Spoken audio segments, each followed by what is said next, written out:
It's time for the Daily Stand Up Podcast presented by AgileDad with your host, Lee Henson. Without any further ado, let's get started. 'Tis the season to be giving, so I thought it'd be fun to review the top 10 secrets to build a winning mentality for anyone who's a new manager or team lead. So I know a lot of people are going through those end of year reviews, and some people have just gotten promotions or moved on to a different company. It's that time of year, right? So I thought it would be good for us to discuss some of the mindset strategies and things you can do in order to have everything you need to be effective. So here we go. So there's a top 10 list. So we're going to start with number 10. So, number 10, embrace a learning mindset. So, as a new team leader manager, you need to make sure that you're leading by example and acknowledging your limitations and remaining open to new ideas and feedback. You need to seek guidance from other leaders and mentors, attend workshops, read books, do whatever's necessary for you to have continual improvement of your skills so that you can be better. All right, top 10. So we got to get going. Number 9, lead by example. If you lead by example, your team's going to look to you for guidance and inspiration.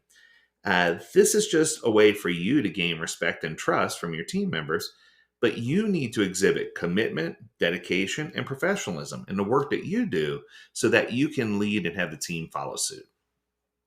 All right, coming to number 8, foster a positive and supportive environment. This is the most fun one. You need to create a culture of positivity and winning. The team needs to feel that you love them and that you support them.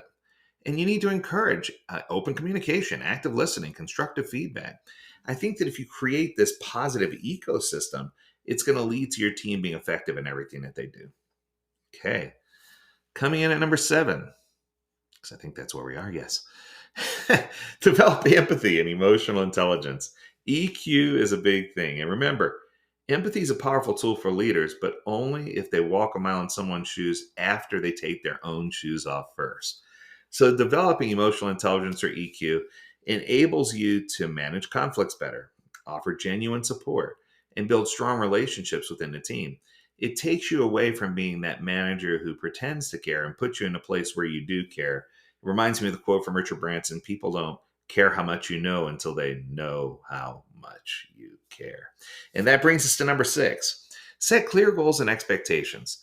So if you're good at clearly communicating goals for the team and your expectation for each team member, when you do this, it's going to help people understand what your expectations are. And if you regularly monitor progress and have constructive feedback and talks about what's going well, it's going to help everyone be on the same page and help us really, find breakthroughs to doing things better.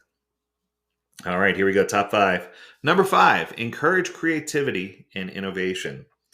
I think that sometimes we don't allow people to think outside of the box.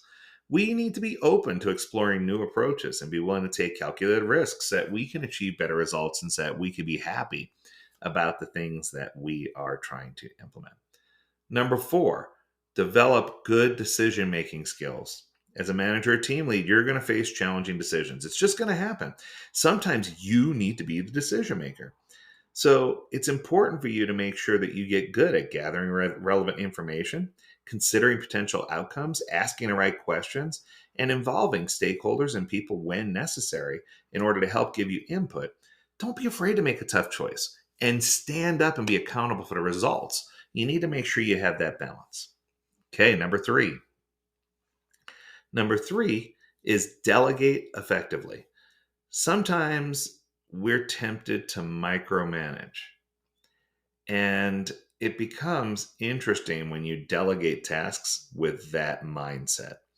If you empower your team members to take ownership of what they want to do and their responsibilities, delegating lightens your workload and helps you develop your team's skills and capabilities, because it may not always be the most effective person doing something, but it's going to be the person that needs to be doing it. Number 2, embrace constructive feedback. We need to remember that feedback is a two-way street. You need to encourage your team to provide feedback on the way that you lead, and you need to be open to receiving it.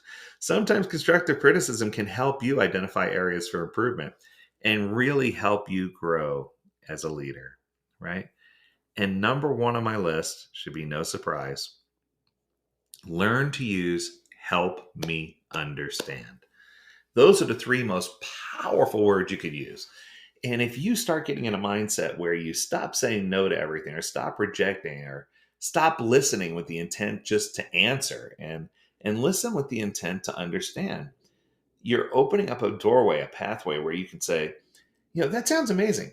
Help me understand how this applies towards our common goal, or help me understand how this is going to help us improve what we're trying to do. Help me understand where this is going to take us. Help me understand where the budget's going to come from to do this. Help me understand why you feel that way. Help me understand how we can do this better as a team. Help me understand. I think you get where I'm going with this. Help me understand is such an incredible, powerful tool. Yet, oftentimes, we don't leverage it. And I think that as leaders, you need to learn those three words and you need to learn to use those three words. And true leaders, true servant leaders, true team leads, these are people who have natural born skills that enable them to get into that position, but they're also people who hone their talents and skills and learn to be better and more effective leaders. I hope that these 10 tips will help you. I hope that it's a nice gift for you. If you have questions, comments, concerns, make sure you let us know. But if you have a topic you want us to discuss, you can also reach out to us. Learn more at agiledad.com. We would love to hear from you. As always, we encourage you to stay healthy, stay well, and stay agile, my friends. Until next time, do take care.